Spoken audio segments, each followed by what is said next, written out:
بھروسہ اللہ رسول پہ. دنیا داروں سے امیدیں لگا لیتے ہو بہت زیادہ، تو وہ دنیا دار بندے بیچارے کمزور ہوتے ہیں.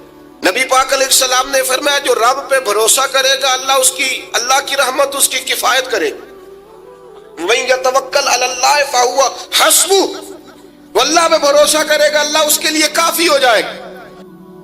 گھبراہٹ نہیں، ٹینشن نہیں، انزائٹی نہیں، ڈپریشن نہیں. مومن اور ڈپریشن، مومن اور انزائٹی، مومن اور ٹینشن.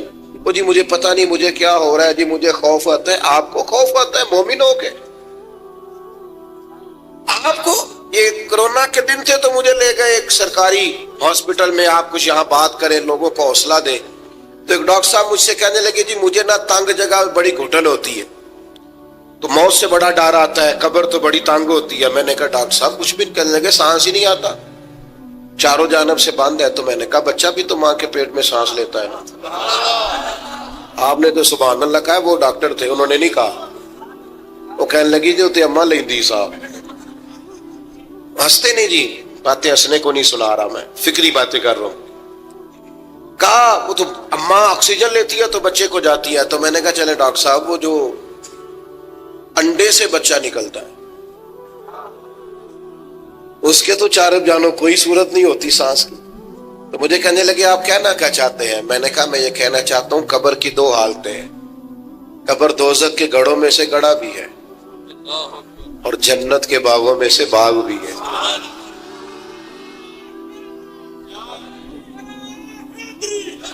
سنو یار، اللہ آپ کو خوش ہو. ماشاءاللہ. سنیں جی سنیں. میں نے کہا اگر کسی کا یہ ذہن بن جائے کہ مرنے کے بعد میں نے باغ میں جانا ہے، ایک منٹ کے لیے سوچو نا یار. یعنی ادھر قبر بند ہوئی تو نیچے باغ، اور باغ بھی معمولی نہیں، جنت کے باغوں میں سے باغ. اور باغ ایسا شاندار جس میں آنکھ کھلی تو پہلی زیارت ہی مدینے والے معبود کی.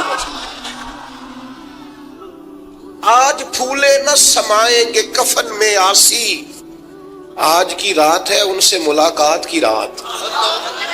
تو وہاں جانے سے خوف آتا ہے. مومن خوف ٹینشن، مومن کو ایک ہی خوف ہے اللہ کا، رب سے ڈرتا ہے، اللہ کے سامنے کھڑے ہونے سے ڈرتا ہے. باقی مسائل کا خوف کرنا، غربت کا خوف کرنا، لوگوں سے ڈرنا، یہ نکل آئے آپ اس ٹینشن سے. رب جس کو عزت دے اس کی چھین کوئی نہیں سکتا. اللہ جسے رزق دے اس کے ہاں آنے سے روک سکتا کوئی نہیں روک سکتا. طاقتور ہو کے زندگی گزارے. نبی کریم علیہ السلام نے اپنی امتیوں کو مضبوط فکریں دی، توانائیاں دی ہیں. آپ غور کریں نا، حضور ایک جنگ سے واپس لوٹ رہے تھے، صحابہ بھی ساتھ تھے. ادبن صحابہ کرام علیہم رضوان ذرا دور دور ہٹ کے لیٹ گئے. ادبن. یہ بھی میرے دوست نے سیدنا صدیق اکبر کے نام کا نعرہ لگایا نا، دن بھی سیدنا صدیق اکبر کے. بس میں اس وقت عنوان ان کا نہیں ہے، اتنی بات کرتا ہوں کہ دنیا میں ایک فلسفہ بیان ہوتا ہے کہ جو زیادہ قریب رہتے ہیں وہ زیادہ ادب نہیں کرتے. اور یہ کوئی غلط بات نہیں، ایسا ہوتا ہے اکثر. جو زیادہ قریب ہوتے ہیں وہ زیادہ مؤدب. لیکن حضرت صدیق اکبر کا کمال یہ ہے انہوں نے دنیا کے سارے فلسفے ہی غلط کر دیے. قریب بھی سب سے زیادہ وہی تھے اور ادب والے بھی سب سے زیادہ وہی تھے. فلسفہ ہی غلط قرار دے دیا. لوگوں کو بتایا ہے کہ محبت رسول کی باری آئے تو فلسفے بدل جایا کرتے ہیں. قرب بھی سب سے زیادہ ہے اور ادب بھی سب سے زیادہ ہے. بس بیاں ہو کس زبان سے مرتبہ صدیق اکبر کا کہ محبوب خدا محبوب ہے صدیق اکبر کا، اور لٹایا راہ حق میں گھر کئی بار اس محبت سے کہ لٹ لٹ کر حسن گھر بن گیا صدیق اکبر کا. لٹ لٹ کے حسن گھر بن گیا صدیق اکبر. تو صحابہ ادبن ذرا سرکار سے تھوڑا سا سائڈ پہ ہو کے لیٹ گئے. نبی کریم علیہ السلام نے اپنی تلوار درخت کی ٹہنی سے لٹکائی اور کریم بھی آرام فرما ہوئے. اچانک ایک کافر آیا، اس نے تلوار سرکار کی نکال لی. دیکھا حضور اکیلے اور پاس اسلحہ بھی نہیں ہے، تو حضور پر تلوار تان کے کہنے لگا اب آپ کو مجھ سے کون بچائے گا؟ نہیں آپ زیادہ توجہ کریں بات پر. کون بچائے گا؟ یعنی آپ یوں سمجھ لیں کہ بندہ گھر میں سویا ہوا ہو تو اچانک اسے آواز آئے کہ چھت پہ کچھ چل رہا ہے. آپ کو اپنی مثال دے رہا ہوں، آپ کو اپنے آپ کو سمجھانے کے لیے، وہاں کے لیے نہیں. تو پتہ چلے نا چھت پہ کچھ چل رہا ہے تو بہت سارے لوگ ایسے ہوتے ہیں ان کے تکیے کے نیچے سے موبائل بھی نہیں نکلتا، اتنا ڈر جاتے ہیں، بالکل پریشر کے نیچے آ جاتے ہیں. یعنی ڈاکٹر نے کہہ دیا جی آپ کی رپورٹیں بتاتی ہیں کہ مشکل ہے آپ بچیں، تو کچھ تو ڈاکٹر کی بات سن کے فوت ہو جاتے ہیں، اور کچھ کہتے ہیں تیری رپورٹیں ٹھیک ہوں گی پر ہوگا وہ جو میرا رب چاہے گا. یہ طاقت سرکار نے دی ہے اپنے غلاموں کو. اس نے تلوار اٹھائی، کہنے لگا آپ کو کون بچائے گا؟ تو محبوب کے چہرے پہ اطمینان، اور وہ جو اللہ نے میرے محبوب علیہ السلام کو روک دیا ہے، محبوب اسی حالت میں زیر لب مسکرائے اور فرمایا مجھے کون بچائے گا؟ مجھے میرا اللہ بچائے گا. اس میں بڑی طاقت ہے، اس لفظ میں بڑی طاقت ہے. کو مشکل آئے تو تعلقات نہ لڑایا کرو، وہ فائلوں میں رکھے کارڈ نہ نکالا کرو کہ فلانے کو فون کرتا ہوں. کبھی بھی مشکل آئے تو سب سے پہلے مصلی بچھایا کرو، اللہ کے حضور حاضری دیا کرو، طاقتور ہو جاؤ. نبی کریم علیہ السلام نے فرمایا مجھے میرا اللہ بچائے گا. بس یہ لفظ کہے وہ کانپا، تلوار گری، کریم مسکرائے، تلوار اٹھائی، فرمایا لو بھی مجھے تو اللہ نے بچا لیا، تو بتا تجھے کون بچائے گا؟ تو وہ کہنے لگا میں نے سنا ہے آپ معاف کر دیا کرتے ہیں. تو فرمایا جا میں نے معاف کیا، پھر والی تو بات ہی کوئی نہیں. اللہ بچائے، کتنی بڑی بھی مشکل آ جائے، کچھ بھی ہو جائے، مجھے میرا اللہ بچائے گا. میرے عزیزوں طاقتور زندگی گزارنی ہے. میں نے زیادہ باتیں نہیں کرنی، تھوڑی تقریر کرنے والا آدمی ہوں، سمیٹنے کی طرف آ رہا ہوں. اپنی زندگی میں اپنے افکار و نظریات میں کبھی بھی کسی قسم کی بھی کمزوری پیدا نہ کریں. نبی اکرم صلی اللہ تعالی علیہ وسلم نے اپنے غلاموں کو تازہ دم رکھا ہے، ان کو فکری توانائیاں عطا کی ہیں. بس ہم نہ آہستہ آہستہ اتنے کمزور ہو گئے کہ ہم ضعف اعتقادی کی طرف چلے گئے. اس کی جو سب سے بڑی وجہ ہے وہ یہ ہے کہ سوچ بڑی محدود ہے. اپنے گھر تک، اپنے محلے تک، اپنے کمائی تک، اپنے مکان تک محدود ہو کے رہ گئے. اس محدود سوچ سے باہر آئے. نبی کریم علیہ السلام نے فرمایا میں خلق کا رسول بن کے آیا ہوں، مخلوق کا رسول ہوں میں. یعنی نبی اکرم علیہ السلام کی امت دعوت میں تو سارے انسان شامل ہیں نا. محبوب نے کہا میں خلق کا رسول ہوں. جب بھی سرکار نے بات کی عالمی سطح کی بات کی، جب بھی. یہ اسلام جو ہے یہ حدود و قیود میں بند نہیں. اقبال کہتے ہیں بازو تیرا توحید کی قوت سے قوی ہے. تو جناب ہمارے وطن کا نام کیا ہے؟ اسلام تیرا دیس ہے. اسلام تیرا، اقبال کہتے ہیں بازو تیرا توحید کی قوت سے قوی ہے، اسلام تیرا دیس ہے تو مصطفی ہے. اسلام تیرا دیس. آپ کی سوچ بڑی ہونی چاہیے، وسیع سوچ. آپ کو پتہ ہے تجارت کو سرکار نے پسند کیا ہے. کیوں؟ تجارت سے زیادہ مواقع، جب آپ کارخانہ لگاتے ہیں نا تو بہت سارے لوگوں کا روزگار اس سے وابستہ ہوتا ہے، اس سے وسعت پیدا ہوتی ہے سوسائٹی میں، معاشرے میں. آپ مت سمجھیں میں تاجروں کی سپورٹ نہیں کرتا، لیکن میں آپ کو یہ بات تجربے کی روشنی میں اور اپنی سمجھ بوجھ کے مطابق عرض کر رہا ہوں کہ جب تاجر مارکیٹ کے اندر انڈسٹری لگاتا ہے تو وہ صرف تاجر کوئی نفع نہیں ہوتا، اس سے بہت سارے لوگ جڑتے ہیں اور بے روزگاری کا خاتمہ ہوتا ہے، اس کے نتائج قوم کے حق میں اچھے نکلتے. تو عالمی سوچ، قومی سوچ پیدا کرے، محدود سوچیں. وہ بڑا دیکھیں نا، یہ ایک حدیث میری طرف توجہ ہے آپ کی، یہ دیکھیں یہ ایک حدیث کتنا عالمی کرتی ہے بندے کو. نبی پاک علیہ السلام نے فرمایا مومن وہ ہے جو اپنے لیے پسند کرے وہی اپنے بھائی کے لیے بھی پسند کرے.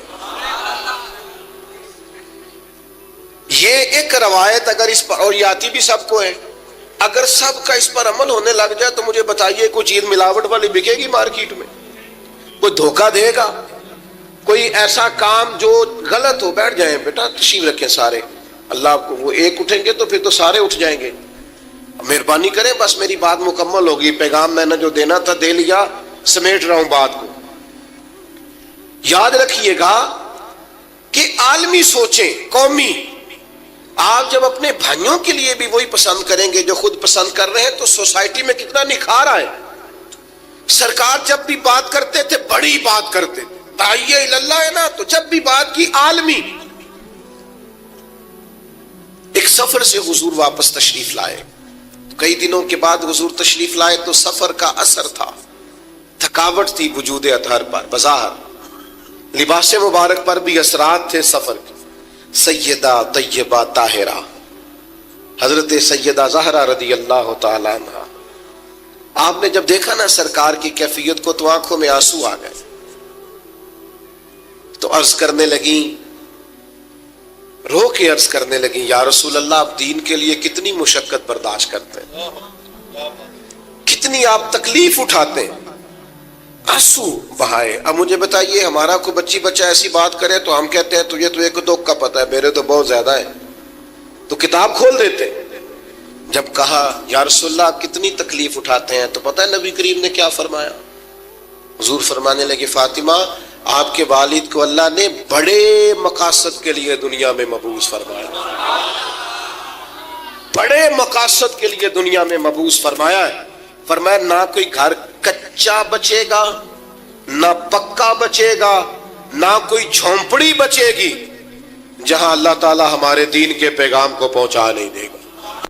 تو جب بڑے مقاصد کے لیے نکلنا ہے تو پھر یہ صحبتیں تو چلیں گی، یہ آزمائشیں تو چلیں گی.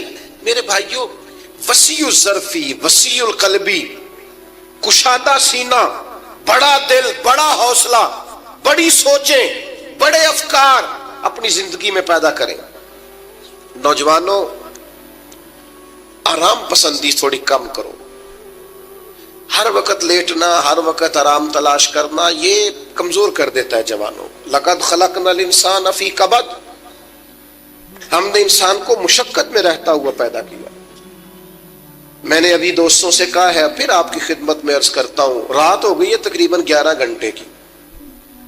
7 بجے عشاء ہوتی ہے اور 6 بجے کے بعد ہی عموماً سب جگہوں پہ فجر کی نماز ہوتی ہے، تو 11 گھنٹے کی رات بنتی. بہت زیادہ بھی ڈاکٹر کہتا ہے کوئی سوئے تو 8 گھنٹے سو لے، نیند پوری ہے. اگر عشاء کے بعد موبائل کرو جلدی بند، تو ذرا سحری میں اٹھو، بندہ ہو جوان اور اٹھ کے پڑھے تہجد، تو مزہ نہیں آ جاتا. اور جو سحری کے وقت دعا کا مزہ ہے، جو دعا کی لذت ہے، نبی کریم علیہ السلام نے صبح صبح سیدہ پاک کو آواز دے کے کہا یہ ہماری تعلیم کے لیے، فرمایا اٹھو، یہ رب کریم سے سوال کرنے کا وقت ہے. پچھلی رحمت، پچھلی راتی رحمت رب دی کرے بلند آوازہ، او بخشش منگن والے کارن کھلا جے دروازہ. لیکن ہمارا مسئلہ یہ ہے کہ جس ٹائم جاگنا ہے اس ٹائم سوتے ہیں، جس ٹائم سونا ہے اس ٹائم. ایک گزارش تو یہ ہے کہ کوشش کریں ان راتوں میں تو کم از کم تہجد پڑھی جائے، اور یہ کوشش کر کے دیکھیں مزہ آئے گا. اور پھر ادھر ادھر لوگوں کو دکھ بتانے کی بجائے نا، جب تہجد کی 2 رکعتیں پڑھ لے تو سارا اپنے رب کی بارگاہ میں عرض کر دے، بوجھ بھی ہلکا ہوگا دل کا، راز بھی رکھا جائے گا اور کرم بھی ہو جائے گا. اور دوسری گزارش یہ ہے کہ سرکار دو عالم علیہ السلام نے نوجوانوں سے کہا تھا، جوانوں یا نکاح کرو یا روزے رکھو. یہ بڑے آسان دن ہے روزے رکھنے کے لیے، کم از کم پیر کا تو ضرور رکھے نا. ٹھنڈا وقت ہے، کچھ نہ کچھ وقت یہ آپ کو جو عبادت ہے یہ مضبوط کرے گی، دنیا داروں سے بے نیاز کرے گی. سب سے طاقتور وہ مومن ہوتا ہے جسے رب کو منانا آتا ہے. دعا ہتھیار ہے مومن کا. مصلح کے ساتھ وابستگی پیدا کرے، یہ باقی سارے چکروں سے باہر آ جائیں. مجھے ایک نوجوان نے کہا کہ یہ لوگ مشہور کیسے ہوتے ہیں؟ میں نے کہا ایک تو شہرت وہ ہے جو لوگ کشید کرتے ہیں، یہ لیے پھرتے ہیں بیچارے آج کل بہت سارے لوگ، جیسے بھی مشہور ہونا پڑے ہونا ہی ہونا ہے، یہ خطرناک ہے۔ ایک شہرت وہ ہے جو خدا اپنے فضل سے دیتا ہے، اللہ اپنے، کون سی؟ سَيَجْعَلُ لَهُمُ الرَّحْمَنُ وُدًّا، فرمایا جو ایمان لانے کے بعد اچھے عمل کرے گا رحمان لوگوں کے دلوں میں محبت پیدا فرما دے گا۔ یہ خدائی ہے، محبت خدائی، تو یہ کشید نہ کریں، اللہ جو عطا کرے اس پر توجہ کریں۔ آپ دیکھیے لوگ علماء کے پاس نہیں جاتے، باباؤں کے پاس جاتے، تعویذ دھاگا، کالا جادو، نیلا جادو، جس نوجوان کا کام کرنے کو دل نہیں کرتا اسے جادو ہو جاتا ہے۔ اور پھر یہ کہ کالی بلی رستہ کاٹ گئی تھی، اور پھر یہ کہ میں باہر نکلنے لگا تو کسی نے آواز دے دی تھی۔ عجیب قسم کی اوہام پرستیوں کا لوگ شکار ہیں۔ نبی پاک صلی اللہ تعالی علیہ وسلم داعی اللہ ہے، سرکار نے لوگوں کے نظریات کو پختہ کیا۔ حضور علیہ السلام کے فیوزات روحانیہ سے لوگوں کے دل طاقتور ہوتے تھے، مضبوط فکریں، مضبوط عقیدے سرکار کے وسیلے سے مسلمانوں کو نصیب ہوئے۔ ہم جیسے جیسے دیکھیں نا تصوف اور طریق میں آپ کو عرض کروں، صوفیہ کرام کا اصل موضوع عقیدہ توحید ہے، اصل موضوع ان کا ہے۔ یہ وہ لوگ ہیں جو لوگوں کو صحیح معنوں میں توکل کا، صبر کا، شکر کا، قناعت کا، رجوع اللہ کا سبق دیتے ہیں، اصل موضوع ان کا ہے۔ لیکن اب چونکہ صوفیہ کی جماعت میں وہ لوگ اللہ ماشاءاللہ خال خال رہ گئے، اور پھر یہ کہ بیٹھ گئے تعویذ دھاگے دینے والے، زاغوں کے تصرف میں عقابوں کے نشیمن، نتیجہ اس کا بڑا خطرناک برآمد ہوتا ہے۔ مضبوط فکریں، کبھی آپ اس روایت کو دیکھیں اور یاد کر لیں نا تو یہ بڑا نفع دیتی ہے۔ نبی کریم علیہ السلام نے حضرت عبداللہ ابن عباس رضی اللہ تعالیٰ عنہ سے فرمایا، عبداللہ ساری دنیا مل کے تیرا بھلا کرنا چاہے کر نہیں سکتی جب تک رب نہ چاہے، اور فرمایا سارے دنیا دار مل کے تیرا کچھ بگاڑنا چاہیں بگاڑ نہیں سکتے جب تک رب نہ، چھوڑ دے بیٹا آپ، جب تک اللہ نہ چاہے۔ تو پھر رجوع تو اللہ کی جانب کرنا چاہیے۔ نبی اکرم صلی اللہ تعالی علیہ وسلم نے اپنی امت کو توانائی اس بات سے دی کہ اللہ ہمارے ساتھ ہے۔ آپ دیکھیے فکری تندرستی کتنی زیادہ ہے کہ 1000 کے مقابلے میں 313 لوگ ہیں، نہ اسلحہ پورا ہے، نہ گھوڑے پورے ہیں، نہ خوراک پوری ہے، لیکن وہ میدانوں میں اس طرح لڑے ہیں کہ 1000 کو بھاگنے پر مجبور کر دیا۔ وہ ابو جہل نے جب کہا نا جاسوسوں سے کہ جاؤ پتہ کر کے آؤ، تو انہوں نے آ کے کہا وہ تو 313 لوگ ہیں، بچے بھی ہیں، بوڑھے بھی ہیں، چیز کوئی نہیں پاس۔ تو ابو جہل کہنے لگا پھر تو انہیں گھوڑوں کی پشتوں پر باندھ کے مکے لے جائیں گے، وہاں جا کے دیکھیں گے کیا کرنا ہے۔ تو جاسوس کہنے لگا سردار اگلی بات بھی سننا، ہیں تو 313 لیکن جان ہتھیلی پہ رکھ کے آئے ہیں۔ جس کے خیمے کے پاس سے گزرے ہیں شہادت کی دعا مانگتے دیکھا ہے، ان کی آنکھوں سے چمکتی ہوئی روشنی اور ان کے لفظوں سے پھوٹتا ہوا ولولہ اور ان کی آوازوں سے نکلتا ہوا دبدبا کسی جگہ بھی انہیں کمزور نہیں ہونے دیتا، ان کے اندر کہیں بھی کوئی کمزوری نہیں آنے دیتا۔ غریبی کا نام لے کے سارا سارا دن پریشان ہونا، غریبی کا نام لے کے اپنے آپ کو مظلوم ثابت کر کے لوگوں کو مدد پر اکسانا بندہ مومن کا یہ طریقہ نہیں ہے۔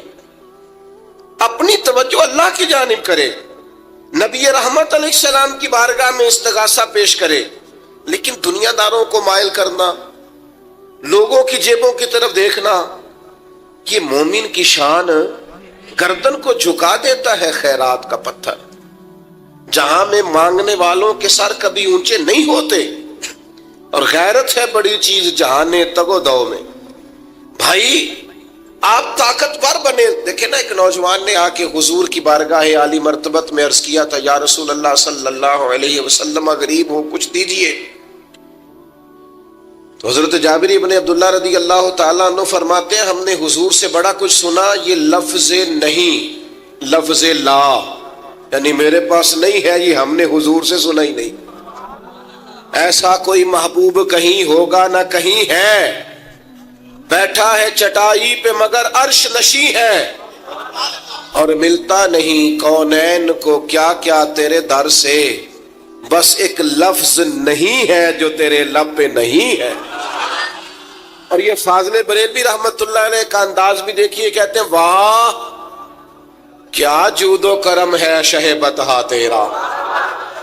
اور یہ ذرا دیکھیے شعری ذوق دیکھیے، واہ کیا جود و کرم ہے شہ بطحا تیرا، نہیں سنتا ہی نہیں، نہیں۔ کیا انداز ہے! اب یہ کیسی زبان ہے اور کیسا یہ محاورے کا استعمال ہے، جو شعری ذوق رکھتے ہیں وہ سمجھیں، کہتے ہیں نہیں سنتا ہی نہیں، کون؟ مانگنے والا تیرا۔ یا رسول اللہ آپ سے مانگنے والا نہیں سنتا، حضور عطا کرتے۔ اور ایک جگہ پہ فرماتے ہیں میرے کریم سے گر قطرہ کسی نے مانگا، دریا بہا دیے ہیں دربے بہا دیے ہیں۔ حضور تو دیتے، پر نوجوان نے جب آ کے عرض کی نا یا رسول اللہ صلی اللہ علیہ وسلم کچھ دیجئے، وہ جوان ہو، چڑھتی جوانی ہو، اور پھر وہ سوال کرے۔ ہمارے ساتھ ایک دوست پڑھا کرتا تھا، یہ 3 مہینے کی چھٹیاں ہوتی تھی تو وہ مستریوں کے ساتھ مزدور لگ جاتا۔ ہم نے اسے کہا یار تو مطلب 9th 10th کے اندر مزدوری کرنے جانا، تو کہندا سی یار میں قد میرا ایڈا بڑا ہے، ان ابا جی کو مانگ دیا شرم ہوندی۔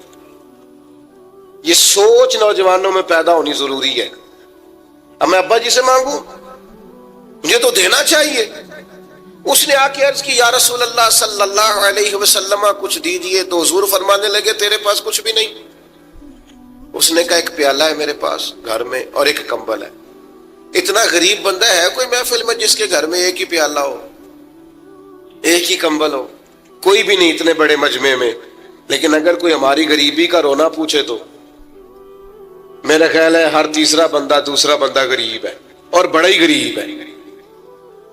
ایک پیالہ ایک کمبل، کریم نے فرمایا لے کے آؤ، وہ لائے تو محبوب فرمانے لگے کون خریدے گا؟ ایک نے کا 1 دینار، ایک نے کا 2 دینار۔ محبوب نے بولی لگوا دی، 2 دینار کا بیچ دیا، فرمایا جا 1 دینار کی روٹی لے جا۔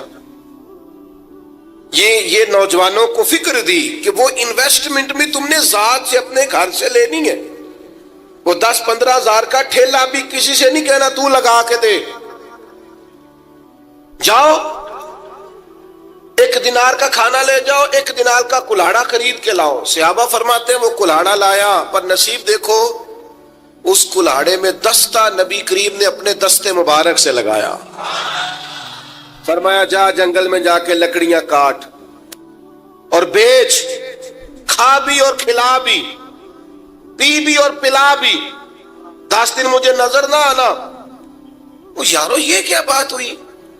مایوس رہنا، کمزور رہنا، فلانے نے میرے ساتھ تعاون نہیں کیا تو میں پیچھے رہ گیا، فلانے نے ہاتھ نہیں پکڑا، تو اپنی دنیا آپ پیدا کر، اگر زندوں میں خود جدوجہد کر، میدان میں اتر، ہمت کر۔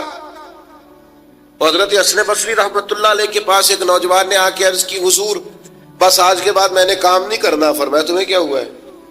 کہنے لگا آج میں نے عجیب منظر دیکھا ہے، میں نے دیکھا ہے کہ ایک شیر نے شکار کیا بکرے کا، آدھا کھایا ہے، آدھا منہ میں پکڑ کے پہاڑی پہ چڑھ گیا، وہاں ایک نابینا لومڑی بیٹھی تھی، باقی کا اس نے اسے کھلایا ہے۔ تو حضور میں یہ سمجھ گیا ہوں کہ جو رب اس نابینا لومڑی کے لیے بندوبست کرتا میرے لیے بھی کرے گا، لہذا میں نے کام نہیں کرنا۔ حضرت حسن بصری بڑا مسکرائے، فرمانے لگے کہانی میں کردار تو نے 2 دیکھے، ایک شیر ایک لومڑی۔ فرمانے لگے کیا بات ہے تیری، تو نے لومڑی بننے کا پروگرام بنایا، شیر بننے کا کیوں نہیں بنایا؟ تو شیر بننا، شکار کر، خود بھی کھا دوسروں کو بھی کھلا، یہ کیا بات ہوئی؟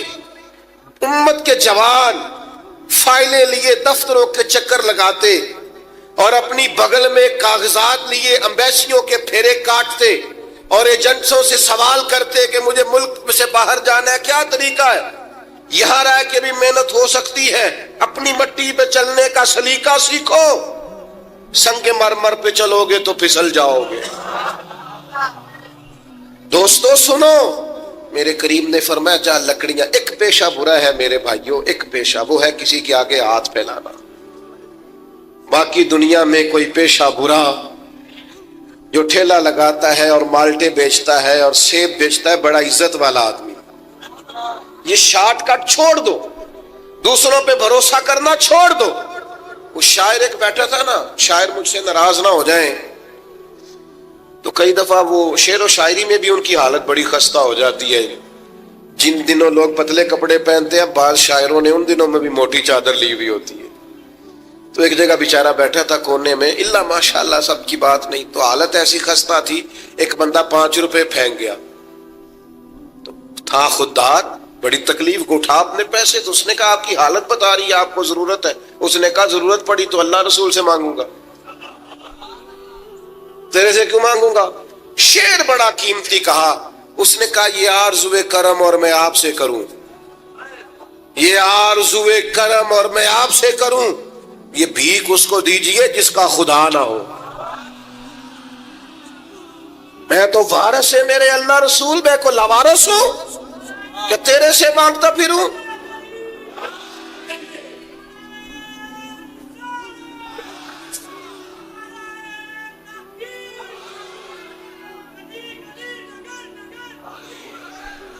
ماشاءاللہ ماشاءاللہ۔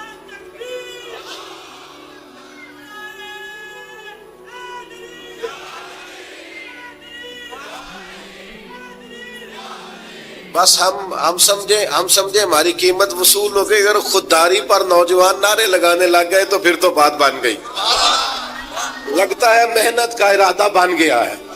انشاءاللہ تعالی کشکول ٹوٹنے کا ٹائم آ گیا ہے، کرم کی برکھا برسے گی، یہی ملت کا جوان قیادت کرے گا۔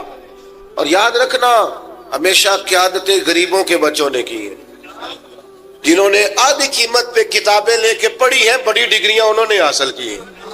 یہ کمزور نہ پڑھو، نبی پاک داعی اللہ ہے، حضور نے جگایا ہے، 15 دن نظر نہ آنا، مزدوری کر۔ وہ نوجوان 15 دنوں کے بعد آیا، اب تیرا حال کیا ہے؟ اس نے کہا حضور پہلے ایک پیالہ تھا نا، اب سارے گھر کے برتن بن گئے، پہلے ایک بستر تھا، اب سارے گھر کے بستر۔ اور نوجوانوں، ہم نے سہارا بننا ہے، ماں سے کہنا ہے اب تو نے آنسو نہیں بہانے، تیرا پتر بڑا ہو گیا ہے، بہن سے کہنا ہے اب تو کبھی پریشان نہیں ہوگی، تیرا بھائی بڑا ہو گیا ہے، بوڑھے باپ کے پاس بیٹھ کے کہنا ابا جی بس اب آنسو پوچھ دو، آج کے بعد پریشان نہیں ہونا، پتر جوان ہے۔